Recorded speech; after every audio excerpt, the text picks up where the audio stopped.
দিলরুবা বেগম উঠে দাঁড়িয়ে বললেন, আমার রুমটা একটু দেখিয়ে দে। কি আমার সাথে আমার রুমে শুবি? অবাক হয়ে দিলরুবা বেগম জিজ্ঞেস করলেন, তাহলে ভাইজান শুবেন কোথায়? নিহালের রুমে। মমি থাকবে প্রিয়তার সাথে, আর ফারজাদ থাকবে গেস্ট রুমে। না না, কি বলিস? ভাইজানকে রুম ছাড়তে হবে না, ফারজাদকে বরং নিহালের সাথে দিয়ে দে, আর আমি আর মমি তখন অন্য রুমে থাকতে পারবো। লুৎফা বেগম নাক মুখ কুঁচকে অভিমানের সুরে বললেন, ওহ, বান্ধবীর সাথে থাকার ইচ্ছা মরে গিয়েছে তোর? আমি তোর কত আগ্রহ নিয়ে বসে আছি।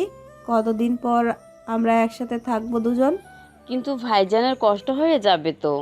অলিউল সাহেব হেসে জবাব দিলেন। আহা শালিকা, নো টেনশন, আপনার জন্য আমি এতটুকু কষ্ট করতেই পারি। অলিউল সাহেবের কথা শুনে হেসে ফেলেন দুই বান্ধবী। লুৎফা বেগম বললেন, ছেলের সাথে থাকতে আবার কষ্ট কিসের? কথা কম বলে চুপচাপ আমার রুমে গিয়ে শুয়ে পড়তো। লুৎফা বেগমের সামনে দিলরুবা বেগম আর জোর খাটাতে পারলেন না। বাধ্য হয়ে বান্ধবীর সাথে বান্ধবীর রুমে গেলেন। দরজায় নক করে ভেতরে প্রবেশ করলেন অলিউল সাহেব। বললেন, গল্প শেষ হয়েছে তোমাদের? প্রিয়তা বলল, জি বাবা, শেষ। আমরা এখন রুমে চলে যাব, তুমি এসে শুয়ে পড়ো। ফারজাত অবাক হয়ে জিজ্ঞেস করলো, আঙ্কেল এই রুমে থাকবেন? জি, মা আর আন্টি একসাথে থাকবেন, মমি আমার সাথে, আর আপনি গেস্ট রুমে। প্রিয়তা জবাবের পরপরই নিহাল বলল, প্রিয়তা, তুই ফারজাদকে ওনার রুমটা দেখিয়ে দি, আমি বরং বাবার শোয়ার জন্য বিছানাটা করে দিই। আচ্ছা, আপনি আসুন আমার সাথে। ফারজাত আর মমিকে নিয়ে নেহালের রুম থেকে বেরিয়ে এলো প্রিয়তা। প্রিয়তার রুমটা নেহালের রুমের অপর পাশে, তাই সে মমির দিকে চেয়ে বলল। তুমি এই রুমে থাকবে মমি, গিয়ে ফ্রেশ হয়ে নাও। মমি মাথা নাড়িয়ে বলল, আচ্ছা। গেস্ট রুমটা একেবারে ফ্ল্যাটের শেষ মাথায় করিডোরের ডান দিকে। প্রিয়তা দরজা খুলে লাইটটা জ্বালিয়ে দিল। ভেতরে প্রবেশ করলো ফারজাদ। আশেপাশে চোখ বুলালো কিঞ্চিত। প্রিয়তা বলল, চেষ্টা করেছি আপনার পছন্দ মতো সবকিছু করার, আশা করছি কমতি থাকলেও মানিয়ে নিতে পারবেন। ফারজাদ মৃদু হেসে বলল, ধন্যবাদ, এটুকু আমার জন্য অনেক। এটা ওয়াশরুম, আর সামনে পর্দা দেওয়া দরজাটা বারান্দা। এখানে পানির জগ রেখে দিয়েছি, টেবিলের ড্রয়ারে ওষুধের বক্স আছে। আর রাতে কোনো কিছুর প্রয়োজন হলে আমায় ছোট্ট একটা মিসড কল দেবেন, তাহলেই হবে। কোনো প্রকার অস্বস্তিতে পড়তে হবে না, সমস্যা হলে অবশ্যই জানাবেন। প্রিয়তা এত এত ব্যস্ততা দেখে হাসলো ফারজাদ। বলল, এত ব্যস্ত হবেন না প্রিয়তা, আমার কোনো অসুবিধা হবে না। প্রিয়তা স্বস্তি নিঃশ্বাস ফেলেই বলল। তাও একটু অসুবিধা বোধ করলে ভাইয়াকে বা আমায় ডাকবেন। ফারজাদ মাথা কাত করেই বলল, অবশ্যই ডাকবো। এবার আপনি নিশ্চিন্তে গিয়ে শুয়ে পড়ুন। আচ্ছা, শুভরাত্রি। শুভরাত্রি। বেরিয়ে আসে প্রিয়তা। ফারজাদ দরজাটা ভিড়িয়ে দিয়ে বিছানায় বসে। ছোটখাটো পরিপাটি গোছানো একটা রুম, বেশ যত্নে রাখা প্রতিটা জিনিস দেখেই ঠাউর করা যাচ্ছে প্রিয়তা বড্ড যত্ন নিয়ে সময় খুঁয়ে রুমটা গুছিয়েছে তার জন্য। প্রিয়তার ব্যস্ত উদ্গ্রীব মুখখানা স্মরণে আসতেই আরও একবার হাসলো ফারজাদ। উঠে দাঁড়ালো ওয়াশরুমে যাওয়ার জন্য। তখন মনে পড়ল ব্যাগটা তার বসার ঘরে রাখা। সে দরজা খুলে বেরিয়ে আসতে নিয়েও থমকে দাঁড়ালো। প্রিয়তা এক শক্ত ব্রেক কষল তার চলমান পায়ে। আর একটু হলে ধাক্কা খাচ্ছিল যে। ফারজাদের আচমকা আগমনে বেশ ভয় পেয়ে যায়। ঢোক গেলেই বলে, আপনার ব্যাগটা দিয়ে যেতে এসেছিলাম। ফারজাদ খেয়াল করে বলে। আমি এক্ষুনি গিয়ে আনতাম, আপনার কষ্ট করার কি দরকার ছিল? সে এগিয়ে প্রিয়তার হাত থেকে ব্যাগটা টেনে ভেতরে আনলো। বলল, অনেক কষ্ট করেছেন, এবার আপনি গিয়ে বিশ্রাম নিন। আর আমার জন্য দুশ্চিন্তা করবেন না, আমার একদম কোনো অসুবিধা হচ্ছে না। প্রিয়তা মাথা নাড়িয়ে বলল, আচ্ছা, শুয়ে পড়ুন তাহলে। আল্লাহ হাফিজ। আল্লাহ হাফেজ। দরজাটা আটকে ওয়াশরুমে চলে গেল ফারজাদ। সকালের নাস্তা শেষ করে বসার ঘরে বসেছে সবাই। প্রিয়তা রান্নাঘরে সবার জন্য চা বানাতে ব্যস্ত। মমি রান্নাঘরের দরজার সামনে দাঁড়িয়ে তার চা বানানো দেখছে আর গল্প করছে। হাতে চায়ের ট্রে নিয়ে বসার ঘরে এলো প্রিয়তা। সবার হাতে হাতে চা দিল। নিজেও এক কাপ নিয়ে বসলো এক কোণে। চায়ের কাপে চুমুক বসালেন দিলরুবা বেগম। হেসে বললেন, প্রিয়তমা, চাটা অসাধারণ হয়েছে। প্রশংসা শুনে প্রসন্ন হাসলো প্রিয়তা। দিলরুবা বেগম এবার চোখের ইশারায় লুৎফা বেগমকে কাঙ্ক্ষিত কথাগুলো বলতে বলেন। লুৎফা বেগম ইতস্তত করছেন। মেয়ে কেমন প্রতিক্রিয়া হবে সেটা ভাবছেন তিনি। অলিউল সাহেব তার পাশেই বসা। তিনি অনুচ্চ সুরে তাকে বললেন, তুমি বলা শুরু করো না, তারপর আমি বলছি। অলিউল সাহেব চোখের ইশারায় সম্মতি জানালেন। চায়ের কাপটা রাখলেন সামনের টেবিলে। হালকা করে গলা ছেড়েই বললেন, তোমাদের সাথে আমার খুব জরুরি একটা কথা ছিল। সবাই পূর্ণ মনোযোগে তাকালো তার দিকে। নিহাল জিজ্ঞেস করলো, কি কথা বাবা? বলবো এখনই। তিনি প্রিয়তাকে একবার দেখলেন আগে। প্রিয়তা প্রশ্নবোধক চোখে চেয়ে আছে তার দিকে। আর ভূমিকা না রেখেই তিনি বললেন, আমি তোমাদের মা আর দিলরুবা আপা মিলে একটা সিদ্ধান্ত নিয়েছি, আর আমি জানি আমাদের সিদ্ধান্তে কোনো ভুল নেই, কারণ একজন মা বাবা কখনোই তার সন্তানের খারাপ চান না। তাই আমরা আশা করছি আমাদের সন্তানরাও আমাদের বুঝবে। সবাই অবাক হলো। প্রিয়তা জিজ্ঞেস করলো, কি সিদ্ধান্ত বাবা? অলিউল সাহেব লুৎফা বেগমের দিকে একবার তাকালেন। লুৎফা বেগম চোখের ইশারায় আশ্বস্ত করলেন তাকে। অলিউল সাহেব এক পল বিরতি নিয়েই বললেন, তোমার বিয়ের সিদ্ধান্ত। হকচকিয়ে উঠে প্রিয়তা। হতবম্ব তার মুখাবয়। অবিশ্বাস্য সুরে জিজ্ঞেস করে, আমার বিয়ে? হ্যাঁ। লুৎফা বেগম জবাব দিলেন। প্রিয়তা কি বলবে বুঝতে পারছে না। সে জিভ বিছিয়ে ঠোঁট বিছিয়ে বলে, এ তো কেবল একটা ভুল থেকে বেরিয়ে এলাম। এরই মাঝে তোমরা আমার বিয়ের সিদ্ধান্ত কি করে নিয়ে ফেলে বলো তো? আমি এখন মানসিকভাবে এসবের জন্য প্রস্তুত না মা। প্রস্তুতি নেওয়ার সময় পাবে তুমি, আর আমরা তোমাকে যার তার হাতে তুলে দিচ্ছি না। আর আমাদের মনে হয় তোমার একটা সুন্দর জীবনের জন্য এই বিয়েটা জরুরি। ফারজাদ চায়ের কাপটা রাখলো আস্তে করে। অদ্ভুতভাবে প্রিয়তার বিয়ের কথা শুনে তার খারাপ লাগছে। কেন খারাপ লাগছে সে জানে না, অথচ বক্ষস্থলে ঠিকই অনুভব করছে এক তীক্ষ্ণ ব্যথা। প্রিয়তার চোখ ছলছল করে ওঠে। জবাব দিতে কষ্ট হচ্ছে ভারী। নিহাল বিস্মিত মা বাবার এই আচানক সিদ্ধান্তে। জিজ্ঞেস করলো, হঠাৎ তোমরা প্রিয়তার বিয়ের সিদ্ধান্ত কেন নিলে? আর কার সাথেই বা ওর বিয়ে দিতে চাইছো? আমাকেও তো কিছু বললে না। কারণ আমরা জানি পাত্রের পরিচয় পেলে তুমি বিনা দ্বিধায় তোমার মেয়েকে তার হাতে তুলে দিতে রাজি হবে। মায়ের উত্তরে ভ্রু কুঁচকালো নিহাল। জিজ্ঞেস করলো, কে সে? লুৎফা বেগম মুচকি হাসলেন, বললেন, ফারজাদ। ফারজাদ প্রথমে নিজের নামটা ঠিক খেয়াল করলো না। অন্যমনস্ক ছিল বোধহয়। পরক্ষণে কানে নিজের নামটা বাজতেই হতবাক হয় সে। ফেল করে তাকায় লুৎফা বেগমের দিকে। ব্যাপারটা ঠিক বুঝে উঠতে না পেরে জিজ্ঞেস করে। জি আন্টি। লুৎফা বেগম ছোট্ট নিঃশ্বাস ফেলেই বললেন, তোমরা যদি কোনো আপত্তি না থাকে তবে আমরা তোমাদের মেয়ের দায়িত্ব তোমাকে দিতে চাই বাবা। ফারজাদ হতবাক হতভম্ব। কথা খুঁয়ে বসেছে যেন। সে দিলরুবা বেগমের দিকে চাইল। মায়ের এক বুক আশা যে তার দু চোখে স্পষ্ট। সে পুনরায় কিছু বলার আগেই প্রিয়তা বলে উঠল, মা কি বলছো এসব? একটা মানুষ তোমার মেয়েকে এতটা হেল্প করলো আর তোমরা তার সাহায্যের মূল্য এভাবে দিচ্ছ? দিলরুবা বেগম অস্থির সুরে বললেন, কেন মা, এতে খারাপ কি? আমার ছেলেটা কি তোমার এতই অপছন্দ? প্রিয়তা মাথা ঝাঁকিয়ে বলল, না না আন্টি, তা না, কিন্তু এভাবে কি করে একটা বিয়ে হতে পারে বলুন? আপনারা মানে আপনারা সবাই তো সব কিছু জানেন, দেখেছেন সামনে থেকে। আর ফারজাদ, উনি তো পুরোটা ক্ষণ আমার পাশে ছিলেন, নিজের সবটুকু দিয়ে হেল্প করেছেন আমায়। এভাবে তো একটা সিদ্ধান্ত ওনার উপর চাপিয়ে দেওয়া যায় না। ফারজাদের নির্বাক নিষ্পলক চাহনি প্রিয়তার উপর। মেয়েটার অস্থিরতা যেন ফারজাদ টের পাচ্ছে। দিলরুবা বেগম বললেন, কেউ কোনো সিদ্ধান্ত চাপিয়ে দিচ্ছে না, আর সব কিছু জানি বলেই এই সিদ্ধান্তটা নিয়েছি মা। আমার মনে হয় আমার ছেলের জন্য তুমিই যথেষ্ট। প্রিয়তা অসহায় চোখে তাকালো।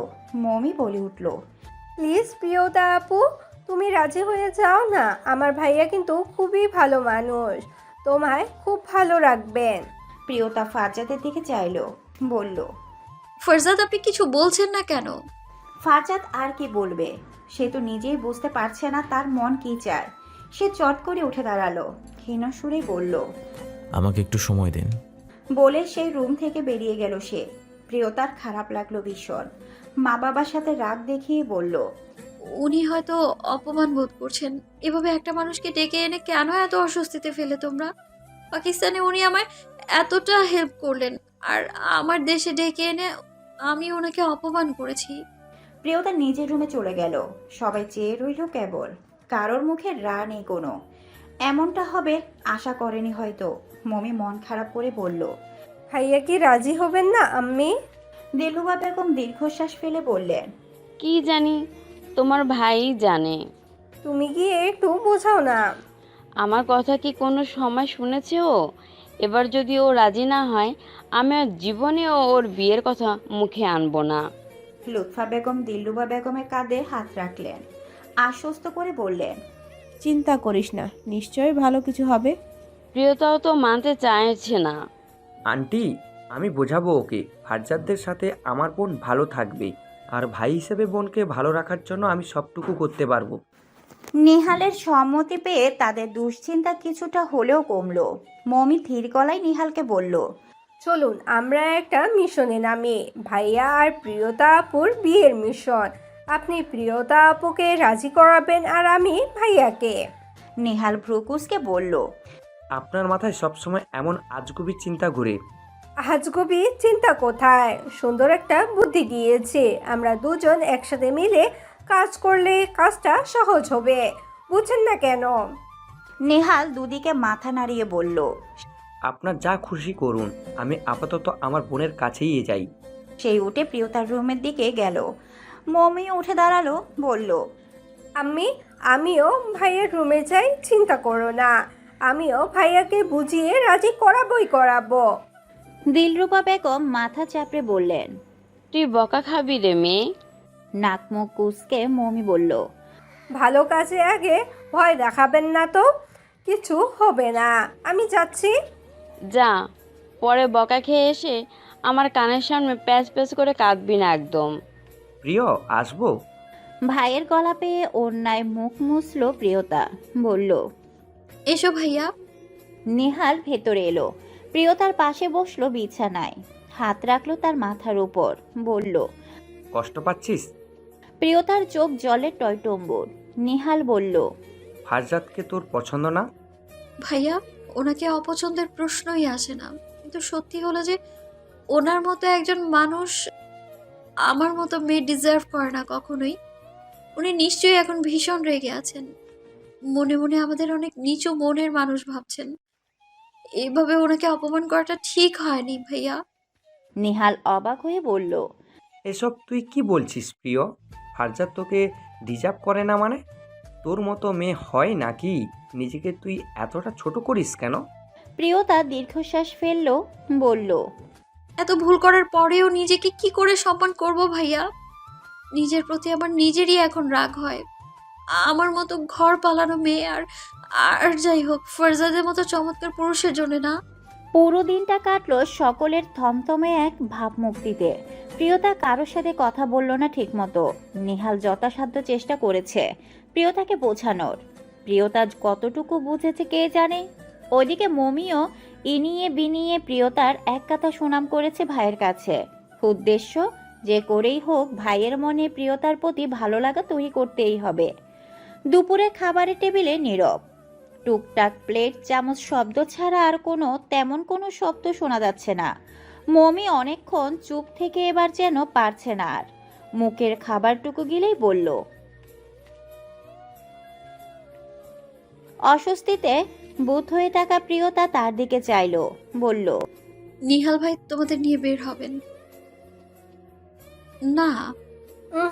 ওনার সাথে আমি জীবনেও যাব না, তোমার সাথে যেতেই হবে। ভাইয়া একা যাচ্ছে না তো? দিলরুবা আন্টি আর তোমার ভাইয়াও থাকবেন সাথে। মমি তাও নাক কুচকালো, বলল। তারপরও তুমি না গেলে আমি কিন্তু যাবই না। প্রিয়তা ছোট করে নিঃশ্বাস ফেলল। ফাজাদের সামনে থাকতে যে তার বড্ড অস্বস্তি হচ্ছে, সেটা সে কি করে এই মেয়েকে বোঝাবে। মৌমি নাছোড় বান্দা, তাকে না নিয়ে যে যাবে না সেটা সে ভালো করে অবগত। উপায়ন্তর না পেয়ে বলল, আচ্ছা যাবো, এবার খেয়ে নাও। মমি খুশি মনে বাকি খাবারে মনোযোগ দিল। দুপুরে শেষক্ষণ, সূর্যের তেজ ম্রিয়মান। তৈরি হচ্ছে প্রিয়তার মৌমি। দিলরুবা বেগম যাবেন না জানিয়েছেন। প্রিয়তার ইচ্ছে না থাকা সত্ত্বেও মৌমির জন্য রাজি হতে হলো তাকে। বের হলো 4 জন, প্রিয়তা, মৌমি, ফারজাদ আর নিহাল। ওবার ডেকে তাতেই উঠে বসলো সবাই। নেহাল সামনের সিটে, মৌমি চট করে বায়না ধরল। আমি জানালার পাশে বসবো। প্রিয়তাকে জানালার পাশের সিটে ছেড়ে বসতে হলো মাঝে, আর তার পাশের সিটে বসলো ফারজাদ। ফারজাদ বসতে আয়টাই শুরু হলো প্রিয়তার। বড্ড ইতস্তত বোধ করছে সে। ফারজাদকে শান্ত দেখালেও প্রিয়তা তার ভেতরকার অস্থিরতাটাও ঠিকই টের পাচ্ছে। ফারজাদের সাথে এত কাছাকাছি বসাটা মোটেও তার সমীচীন মনে হচ্ছে না। মনের মাঝে এমনিতেই এক বিরাট বিরোধ চলছে। এরই মাঝে ফারজাদের কাছাকাছি থাকাটা মোটেও ভালো কোনো ফল বয়ে আনবে না। প্রিয়তা ছোট করে নিঃশ্বাস ফেলল আর চোখে একবার দেখার চেষ্টা করলো ফারজাদকে। ফারজাদের দৃষ্টি বাহিরের জগতে। ঢাকা শহরে ব্যস্ত রাস্তা আর উঁচু উঁচু সব বিল্ডিং দেখতেই সে ব্যস্ত। তার মনের অবস্থা বাইরে থেকে ঠাউর করা মুশকিল বেশ। সকাল থেকে একেবারে চুপচাপ। মনে মনে কি সিদ্ধান্ত নিচ্ছে তা একমাত্র সেই জানে।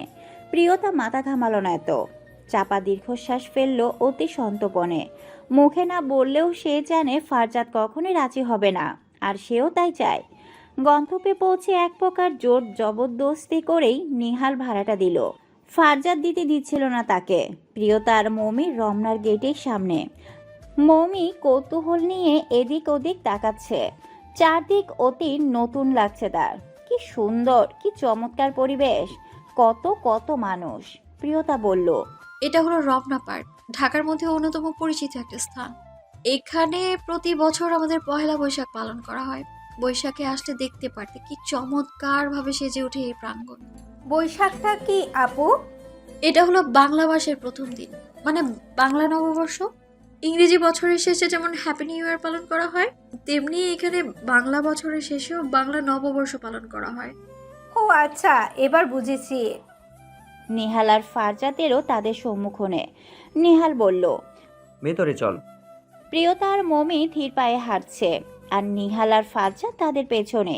মমি এদিক ওদিক দেখছে আর বিভিন্ন প্রশ্ন করছে প্রিয়তাকে। প্রিয়তা তার সমস্ত প্রশ্নের উত্তর দিচ্ছে সুন্দরভাবে। হাঁটতে হাঁটতে মাঠের কাছে এসে থামলো তারা। মমি বলল, এখন একটু বসি। হ্যাঁ চলো। প্রিয়তা আর মমি বসলো একটা সিটে। ফারজাদ ব্রিজের কাছটাতে গিয়েই দাঁড়ালো। প্রিয়তা সেদিকেই তাকালো। নেহাল তাদের সামনেই। প্রিয়তা কি ভেবে যেন উঠে দাঁড়ালো, আবার বলল, ভাইয়া তুমি এইখানে বসো, আমি একটু ফরজাদের সাথে কথা বলে আসি। মমি আর নিহাল দুজনেই আতঙ্কে তাকালো।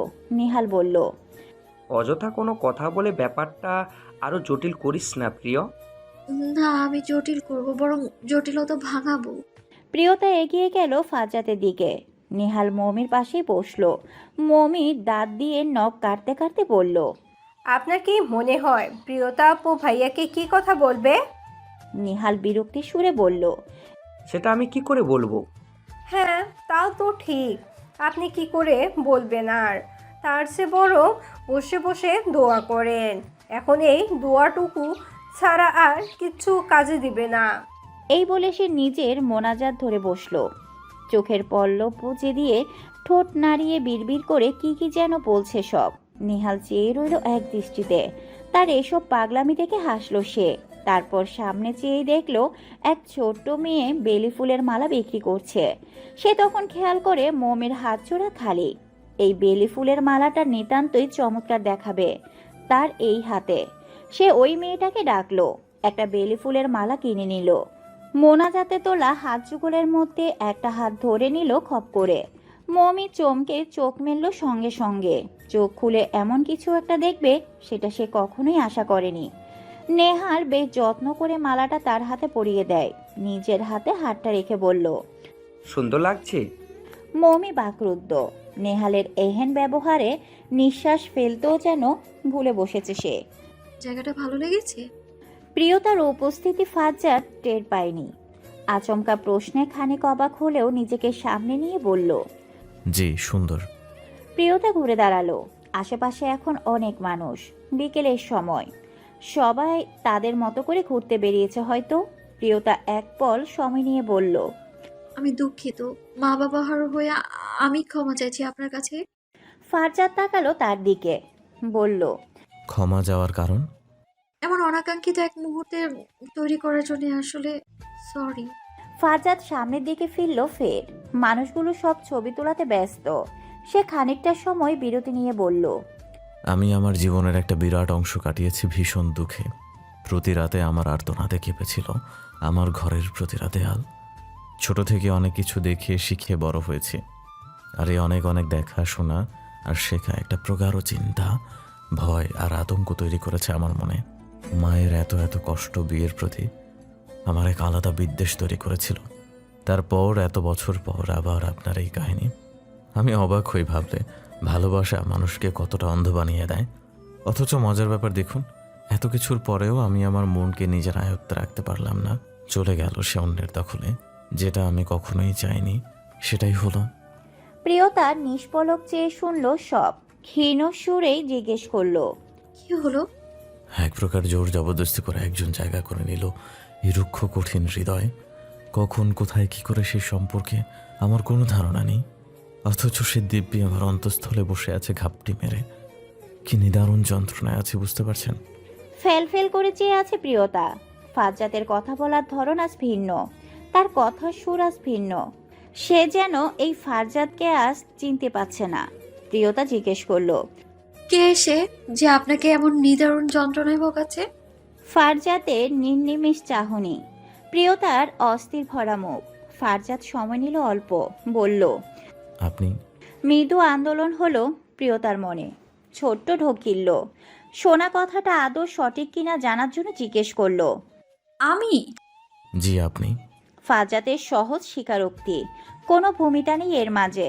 প্রিয়তা অনুচ্চ সুরেই বলল, কেন, আমি কি করেছি? ফারজাদ খানিকটা বিরক্তির সুরে বলল, আপনি আমাকে শান্তিতে থাকতে দিচ্ছেন না প্রিয়তা, বড্ড জ্বালাচ্ছেন আমাকে। আমি জ্বালাচ্ছি? প্রিয়তা অবিশ্বাস্য সুরে বলল। ফারজাদ জবাব দিল, জি অনেক বেশি জ্বালাচ্ছেন। সেই পাকিস্তান থেকে আসার পর থেকে আপনি এমন করছেন। সকাল দুপুর বিকেল রাত কোনো সময় একটু শান্তি দিচ্ছেন না। মন মস্তিষ্ক সব জায়গাতে এত অশান্তি করলে হয়? আমিও তো মানুষ, এত জ্বালালে আমি বাঁচব কি করে? প্রিয়তা অনুভব করছে হাত যুগল কাঁপছে তার। হৃদ কম্পনের গতি বেড়ে হয়েছে দ্বিগুণ। এমন হচ্ছে কেন? ফাজ্জাতের বাক্যবান যে শরীর অবশ করে দিচ্ছে তার। প্রিয়তার কাছ থেকে কোনো প্রকার সাড়া না পেয়ে ফারজাদ বলল, আমি জানি দ্বিতীয়বার নতুন করে কাউকে বিশ্বাস করাটা আপনার জন্য সহজ হবে না, তবে আমার প্রতি নিজের কোনো সংশয় নেই। আমি জানি আমি যাকে ভালোবাসবো সবটুকু দিয়ে ভালোবাসবো, এর মধ্যে খুঁত রাখবো না একটু। এই সিদ্ধান্ত নেয়ার আগে আমি অনেক ভেবেছি। অদ্ভুতভাবে যতবারই আপনার কথা স্মরণে আসে ততবারই ভরসা পাই আমি। মন বলে আমি আপনাকে অবশ্যই ভালো রাখতে পারবো। আমার মাঝে এই নিয়ে আর কোনো দ্বিধাদ্বন্দ্ব নেই প্রিয়তা, আমি আপনাকে বিয়ে করতে রাজি। প্রিয়তা চোখ বুজে নিঃশ্বাস ফেলল ছোট্ট করে। এহেন কিছু তার কল্পনার ধারের কাছেও ছিল না হয়তো, তাই নিজেকে তার ধাতস্থত করতে সময় নিল অনেকক্ষণ। ফারজাদ নির্বাক চেয়ে আছে কেবল, অধিক আগ্রহে বসে আছে প্রিয়তার কাছ থেকে কিছু শোনার জন্য। অবশেষে ফারজাদের সকল অপেক্ষার অবসান ঘটিয়ে মুখ খুলল প্রিয়তা, বলল, আপনি কি চাপে পড়ে সিদ্ধান্তটা নিয়েছেন ফারজাদ? কিংবা দিলরুবা আন্টিকে খুশি করতে? আম্মিকে খুশি করতে হলে তো এই সিদ্ধান্ত আমি আরও আগেই নিতে পারতাম। অযথা এতদিন ওনাকে অপেক্ষা করাতাম না। আমার উপর বিশ্বাস না থাকলে আমি আপনাকে জোর করব না প্রিয়তা। আপনাকে সব সময় আমি একজন ভালো বন্ধু হিসেবে জানবো। প্রিয়তা অবাক হয়ে জিজ্ঞেস করলো, আমার সম্পর্কে সব দেখে জেনেও আপনি রাজি? পরে যদি আবার আফসোস হয়? আমি আমার সিদ্ধান্তে অটুট। বলেছি না, আমার উপর আমার ভরসা আছে। হাত ধরছি ছাড়ার জন্য নয়। আপনি চাইলে আরেকটাবার বিশ্বাস করে দেখতে পারেন। প্রিয়তার কাছে এখনো বিশ্বাস হচ্ছে না এসব। ফারজাদ সত্যিই তাকে বিয়ে করতে চাইছে? এই মানুষটা, সে কি আদৌ এই মানুষটার যোগ্য? প্রিয়তার মনের প্রশ্নে অতিষ্ঠিত হয়ে বলল, আমার মন বলছে আমি আপনার যোগ্য নই। আপনি আমার চাইতে আরো ভালো কাউকে ডিজার্ভ করেন। ফারজাদ এবার খানিকটা বিরক্ত হলো, বলল, নিজের যোগ্যতায় আঙুল তোলা মূর্খদের কাজ। আর যেখানে আমার মন আপনাকে চাইছে সেখানে আপনার থেকে ভালো আমি আর কাউকে চাই না। এবার আপনি সরাসরি জবাব দিন, বিয়ে করবেন আমায়? প্রিয়তা অস্বস্তিতে পড়ল ভীষণ। ফারজাদের দিকে তাকাতেও এবার আইঠাই করছে সে। এভাবে বলা যায়? হুট করেই কি নেওয়া যায় এত বড় সিদ্ধান্ত? একবার তাড়াহুড়ো করে অনেক বড় ভুল সিদ্ধান্ত নিয়ে বসেছিলাম, দ্বিতীয়বার এই ভুল সে করবে না। তাই বলল, আমার সময় লাগবে। কতক্ষণ? ক্ষণ, আমার দিন লাগবে। কতদিন? প্রিয়তা ইতস্তত সুরেই বলল। জানি না। ফারজাদ বলল। আমাকে ওয়াদির সঙ্গে তুলনা করবেন না প্রিয়তা। একই পাল্লায় সবাইকে মেপে সঠিক মানুষ চিনতে পারবেন না আপনি। সময় নিন, তাতে সমস্যা নেই, তবে সময়ের অজুহাতে পড়ে আবার প্রতীক্ষিত মানুষটাকে খুঁজে বসবেন না যেন। আমায় ভয় দেখাচ্ছেন ফারজাদ? না, সাবধান করছি কেবল। চলুন, নিহাল আর মমি বোধহয় অপেক্ষা করছে। ফারজাদ ঘুরে দাঁড়ালো ফিরে যাওয়ার জন্য। প্রিয়তা ডাকলো সাথে সাথেই বলল। আমার কথা শেষ হয়নি এখনো, চলে যাচ্ছেন কেন? ফিরে চাইলো ফারজাদ, বলল। এই না বললেন আপনার সময় লাগবে। প্রিয়তা হাত কসলাচ্ছে অস্বস্তিতে, বলল। আমার সময় নেওয়া হয়ে গিয়েছে, আমি রাজি। ফারজাদ ভ্রু কুঁচকালো, জিজ্ঞেস করলো। এত তাড়াতাড়ি? ছোট্ট করে নিঃশ্বাস ফেললো প্রিয়তা। জি। পরে আবার মত পাল্টে যাবে না তো? আমার উপর বিশ্বাস নেই? আছে বলেই জীবন পাড়ি দেওয়ার মতো কঠিন সিদ্ধান্ত নিয়ে বসেছি। প্রিয়তা ক্ষীণ আওয়াজ তুলে বলল। মাঝপথে আবার ছেড়ে যাবেন না তো? আবারও বলছি, পুরোপুরি বিশ্বাস না করে সিদ্ধান্ত নেবেন না। সময় নিন, আমার অসুবিধা নেই। আপনি একজন দুর্দান্ত মানুষ ফারজাদ। আপনাকে আমি চোখ বন্ধ করে বিশ্বাস করতে পারি, তবে ভালোবাসার প্রশ্ন এলেই ওয়াদের কথা মনে পড়ে বারবার। ফারজাদ এগিয়ে এসে প্রিয়তার মুখোমুখি দাঁড়ায়। মাঝখানে কয়েক ইঞ্চি দূরত্ব হয়তো। সে আলতো করে হাত রাখে প্রিয়তার মাথায়, বলে। ওয়াদা করছি, অতীত ভুলাতে না পারলেও একটা চমৎকার ভবিষ্যৎ দিতে পারবো। বিশ্বাস রাখতে পারেন, আমি ওয়াদি নই। প্রিয়তা প্রচণ্ড ভরসা নিয়ে ফারজাদকে বিশ্বাস করে নিল সঙ্গে সঙ্গেই। এত বড় একটা ঘটনার পর এত দ্রুত কাউকে এত বিশ্বাস করে বসাটা সমীচীন না হলেও সেটা করে বসল সে। ফারজাদের বেলাতে কেন যেন অবিশ্বাস বলে ব্যাপারটা কাজই করলো না। কি আশ্চর্য। প্রিয়তা বলল। আমার মন আপনাকে অবিশ্বাস করতে চায় না ফারজাদ। আমি জানি আপনি কখনোই ওয়াদি হবেন না। তাহলে আর কোনো সংশয় রইল না তো? প্রিয়তা স্পষ্ট সুরে জবাব দিল। না। ঠোঁটের কোণে ক্ষীণ হাসির রেসটা খুব একটা স্পষ্ট নয়। ফারজাদ বলল। চলুন তবে বাড়িতে গিয়েও আমাদের সিদ্ধান্তটা জানানো যাক। বাড়ির দিকে রওনা দিল সবাই। মমির খুশি দেখে কে। যখনই শুনেছে তারা দুজনে রাজি, তখন থেকেই তার নাচানাচি শুরু। নেহালও খুশি বেশ। ফারজাদের হাতে প্রিয়তাকে তুলে দেওয়া মানে প্রিয়তাকে একটা সুন্দর জীবন দেওয়া, আর এই সুযোগ সে অবশ্যই হাতছাড়া করবে না। সবার সম্মুখে দাঁড়ান ফারজাদ আর প্রিয়তা। উৎসুক জনতা অধীর আগ্রহে বসে আছে তাদের মুখের জবান খোলার অপেক্ষায়। মমি ছটফট করছে, কবে তার ভাই আর প্রিয়তা আপু তাদের বিয়ের ঘোষণা দিবে সে আশায়। ফারজাদ প্রিয়তার দিকে চাইল। প্রিয়তার চোখে মুখে এক বিস্তর লজ্জা দেখতে পেল সে, তাই নিজেই বলল। আন্টি, আঙ্কেল, আমরা দুজনেই বিয়েতে রাজি। মনে হলো যেন সবার অন্তর থেকে এক বিশাল পাথর নেমে গিয়েছে। অন্তঃস্থলে বয়ে গেছে এক শান্তির স্রোত। মমি হাত তালি দিয়ে উঠল, বলল। এই তোমরা আলহামদুলিল্লাহ বলো। সবাই একসঙ্গে বলে উঠল, আলহামদুলিল্লাহ। অস্বস্তি আর লজ্জায় প্রিয়তার জুবুথুবু অবস্থা। সবার সামনে এভাবে দাঁড়িয়ে থাকতেও যেন তার বেগ পোহাতে হচ্ছে বেশ। দিলরুবা বেগম উঠে এলেন, প্রিয়তার কপালে চুমু খেয়ে বললেন। আমি ভীষণ খুশি হয়েছি মা, তোমাকে অনেক ধন্যবাদ। প্রিয়তা উত্তরে প্রসন্ন হাসল। নিহাল ছিল না বাসায়, সে এতক্ষণে হাজির হলো, হাতে এক গাদা মিষ্টি নিয়ে। এসেই বলল। এই সবাই মিষ্টি মুখ করো, মিষ্টি ছাড়া সুখবর জমে নাকি? সবাই হইচই করে একে অন্যকে মিষ্টি খাইয়ে দিল। মমি এসে জড়িয়ে ধরল প্রিয়তাকে, নিজের অফ্রন্ত খুশি প্রকাশ করলো। দিলরুবা বেগম বললেন।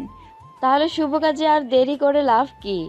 আমি আমার ছেলের বউকে আমার সাথেই দেশে নিয়ে যেতে চাই। প্রিয়তা অবাক হলো। লুৎফা বেগম বললেন। তুই কি আমাদের একটু প্রশস্তি নেওয়ার সময়ও দিবি না রুব্বা? না, কিসের প্রস্তুতি? আমার মেয়েকে আমি নিয়ে যাব, এখানে আবার প্রস্তুতি কিসের? তাও আপা, এভাবে কি আর মেয়েকে দিয়ে দেওয়া যায়? অলিউল সাহেবের প্রত্যুত্তরে দিলরুবা বেগম বললেন। ভাইজান, আপনি কোনো চিন্তা করবেন না, আপনি কেবল একটা ভালো দিন দেখুন আর কাজী ডাকুন, বাকিটা আমি সামলে নিব। আমার পক্ষের কোনো আত্মীয় নেই, আর আমাদের কোনো আড়ম্বরতাও লাগবে না। আমরা শুধু আপনার মেয়ে প্রিয়তাকে চাই, এইটুকু দিয়ে দিন, তাহলেই হবে। অলিউল সাহেব হাসলেন, বললেন। আপা, আপনার প্রতি আমরা কৃতজ্ঞ। এভাবেও যে কেউ আমাদের মেয়েকে ভালোবাসে তা আমরা ভাবিনি। আমাদের মেয়েটা সারা জীবন ভালো থাকুক, শুধু এইটুকুই চাই। আপনার কথাই থাকবে। তবে আজ মঙ্গলবার, আগামী শুক্রবারে প্রিয়তা আর ফারজাদের বিয়ে। আমাদের পক্ষেও কেউ নেই, মেয়েকে আমরা ঘরোয়াভাবেই তুলে দিব। দিলরুবা বেগম বললেন। আলহামদুলিল্লাহ। ফারজাদ অনুচ্চ সুরে প্রিয়তাকে জিজ্ঞেস করলো,